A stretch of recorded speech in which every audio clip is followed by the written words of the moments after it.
Well, we are glad to be here. As Ed told you, I've been here once before with TJ, my harmonica player. And anytime I get invited back someplace and I'm someplace for a second time, I consider that to be a steady gig. This is my only steady gig. No, I take it back. I do have a steady gig. I shouldn't tell you all about this, but I do have a steady gig in Texas. I've got a real good friend of mine. She's a director at a mental hospital. And she flies me out 3 or 4 or 5 times a year to sing for her patients. In fact, last July, I went out there to do the show for her. And after I got through doing my show, I just walking around talking with some of the patients. And this one old boy just kept staring at me, just bird dogging me everywhere I'd go, And finally, he came over to me and he said, we really like you. I said, well, I like y'all too. And he said, no, he said, we like you a lot. He said, we have a lot of people come sing for us and entertain us, but he said, we like you best.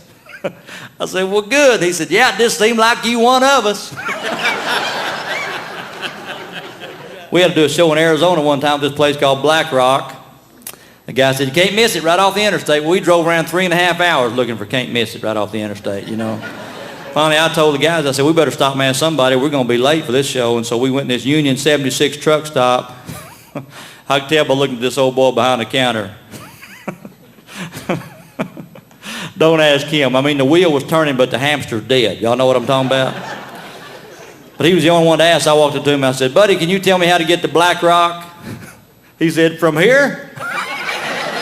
Now, we've just, learned over the years that when we travel by bus, when we get going, every time we stop to get gas or get something to eat, we'll just ask somebody, are we on the right road? That's just good policy, So we crossed the Pennsylvania state line, headed over to York, Pennsylvania for the state fair over there, and stopped to get something to eat. And we're in this little restaurant, and this boy next to me, or this old boy next to me, looked like a local, gentleman. So I leaned over to him. I said, sir, what's the quickest way to York?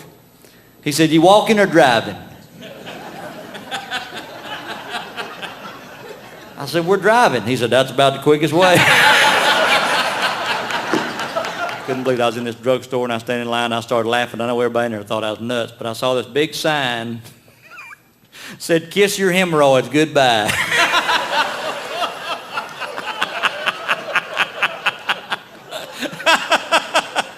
And I got to laughing because I got to thinking, not even if I could.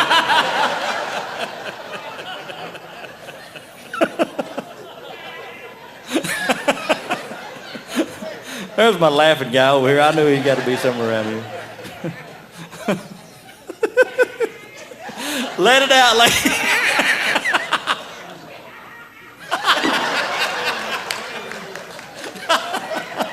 I got this one in Indianapolis, Indiana.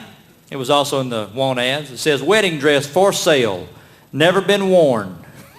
$700 or we'll trade for .45 caliber pistol.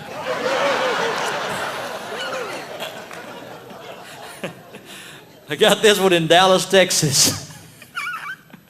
I love this one. People say, how come you laugh at your own jokes? Well, sometimes it's the first time I've heard them. This is an ad for a beauty shop or a hair salon. It says, hair magic. If we can't make you look good, you ugly.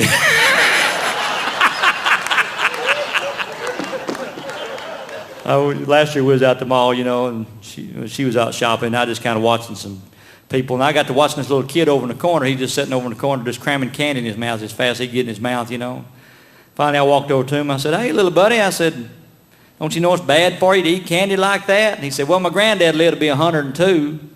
I said, did he eat candy like that? And he said, no, he minded his own business.